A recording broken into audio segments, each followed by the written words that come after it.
It's been decades since Family Ties first brought us into the Keaton family's living room, and over the years we have watched the cast grow, change, and take paths few fans ever expected.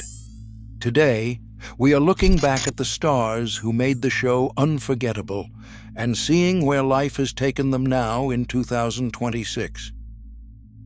Michael J. Fox became the face of the 1980s ambition as Alex P. Keaton, but his greatest impact came long after the final credits rolled. Diagnosed with Parkinson's disease in 1991 at just 29, Fox kept his struggle private for 7 years, continuing to work through the tremors and uncertainty. When he finally revealed his diagnosis in 1998, the news stunned fans who had grown up watching his quick wit and energy on screen. Rather than step back, Fox launched a new chapter, one built not on sitcom scripts, but on advocacy and hope. He founded the Michael J. Fox Foundation in 2000, and over the next quarter century, it would raise more than $2.5 billion for Parkinson's research. The Foundation's work has accelerated new therapies and brought real progress for millions living with the disease, even as his own symptoms advanced. By 2026, Fox is 64, retired from acting, and often uses a wheelchair. He remains a tireless advocate, appearing at research events and sharing his story to break down stigma. The optimism that once fueled Alex's political debates now powers a global movement for medical change. For many, Fox's courage in the face of illness has redefined what it means to be a hero. Meredith Baxter, who played the warm-hearted Elise Keaton, also spent years hiding her true self. While she was America's favorite TV mom, Baxter privately endured a difficult marriage and raised 3 children on her own. It was not until 2009, at age 62, that she publicly came out as a lesbian, finally embracing the authenticity she had long denied herself. In 2013, she married Nancy Locke, and since then, Baxter has become a vocal advocate for LGBTQ+ rights and domestic abuse survivors. Now, 79 and mostly retired, she lives openly and happily with her wife, a quiet testament to the power of living one's truth. For both Fox and Baxter, the legacy goes far beyond television. Their journeys, one through disease, one through identity, have inspired millions to fight for change and to live authentically, no matter the cost. Michael Gross traded Stephen Keaton's soft-spoken idealism for something no one saw coming, a full arsenal and a bunker full of explosives. After Family Ties wrapped, Gross shocked fans by becoming Burt Gummer, the grizzled survivalist at the heart of the Tremors franchise. What started as a one-off monster movie in 1990 turned into a cult phenomenon. Gross returned again and again, starring in all 7 Tremors films over 3 decades, gleefully blowing up giant worms and earning a new generation of fans.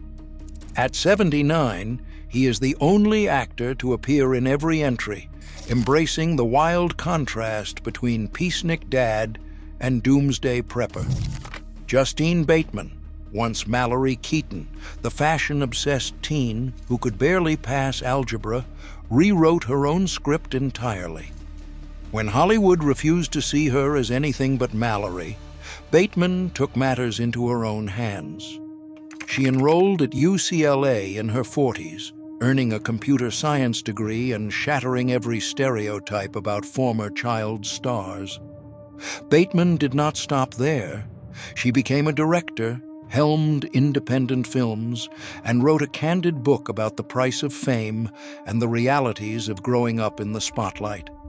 Now 60, she is a vocal advocate against ageism in Hollywood, refusing plastic surgery and speaking out for women to age on their own terms. The girl who played Ditzy now runs on code and conviction. Tina Yothers, who played tomboy Jennifer Keaton from age 9, chose a quieter transformation. After the show ended, Yothers tried her hand at music, but the spotlight faded fast. She struggled with the pressures of growing up famous, made a brief reality television appearance, and then walked away from it all. By her early 30s, Yothers had married an electrician and settled into family life, raising 3 children far from cameras and red carpets. Now, 52, she makes only rare reunion appearances, content to leave Hollywood behind. Jennifer Keaton may have vanished from TV, but Tina Yothers found her own kind of peace, one that does not depend on applause. 3 actors, 3 wildly different paths.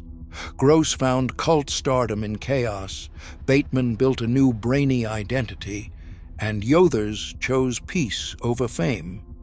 The Keatons' on-screen family tree branched out in directions nobody could have predicted. Tracy Pollan and Michael J. Fox first crossed paths as Alex and Ellen, but their real love story began off-screen.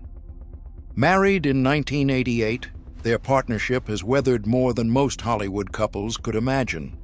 For nearly 4 decades, 38 years by 2026, Tracy has been Michael's anchor, stepping away from acting to raise their 4 children and, as his Parkinson's disease advanced, taking on the role of primary caregiver. Through every public appearance and every private struggle, she has stood beside him, managing daily routines and foundation events, rarely seeking the spotlight for herself. Friends and family credit Tracy's quiet strength for keeping the household running and Michael's advocacy work possible, especially as his health has declined in recent years. Their marriage, lasting longer than most in the industry, is often cited as a rare example of devotion, proof that some Hollywood romances really do last. While Tracy's story is one of steadfast loyalty, Courteney Cox's path after family ties was all about rocket-fueled ambition.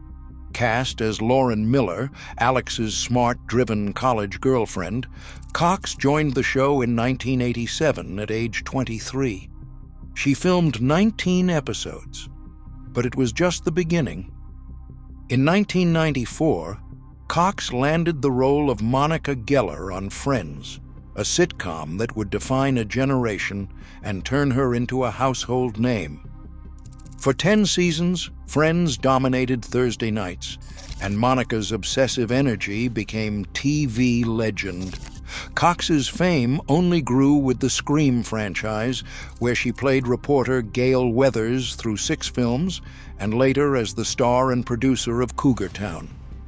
By 2026, she is 62 and still working steadily, with Friends reruns streaming worldwide and new projects in production.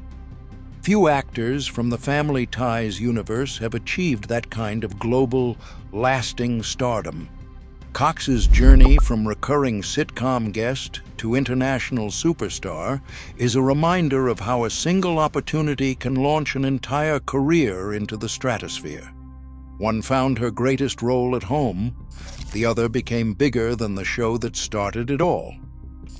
Brian Bonsall stepped onto the Family Ties set at 5 years old, instantly recognizable as Andy Keaton, the show's youngest member. His time in the spotlight was brief, and after the series ended in 1989, he landed a few more roles, most notably on Star Trek: The Next Generation, but the acting offers soon dried up. By his 20s, Bonsall's name surfaced in police records rather than credits. In 2007, at age 25, he was arrested in Colorado for assaulting a friend with a wooden stake during a drunken fight. Jefferson County court records confirm he pleaded guilty to lesser charges and received probation. The downward spiral continued, with multiple arrests for driving under the influence, probation violations, and domestic assault. In 2010, Police in Boulder pulled him over for driving under the influence.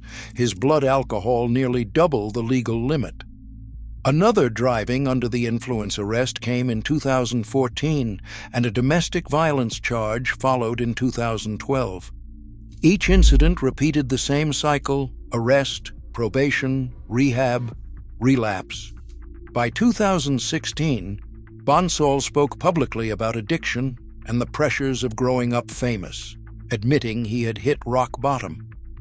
Now, at 45, he keeps to himself in Colorado, working odd jobs and rarely seen in public. Bonsall's story is a stark warning about the dangers that can follow child stars long after the applause fades. Mark Price, forever remembered as Skippy Handelman, took a different route. Cast at 15, he spent 7 years as the Keatons' awkward neighbor, then pivoted to stand-up comedy and nostalgia conventions. There were no scandals or public meltdowns, just a performer who leaned into his past, making a living by embracing the Skippy persona. At 59, Price is still out there, telling jokes and meeting fans who remember him fondly. Scott Valentine, who played Nick Moore, seemed poised for more. NBC filmed a Nick spin-off pilot in 1987, but it never aired. Without a breakout role, Valentine's career faded to direct-to-video films and rare appearances. By 68, he has mostly disappeared from the spotlight.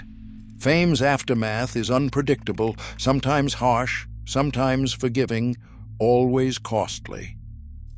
Decades later, the lives behind TV's favorite family mirror the unpredictability of our own. Fame fades, battles intensify, and reinvention never stops. Their stories prove that transformation isn't just for Hollywood. Change is the only constant. Which path would you take? Let us know in the comments below.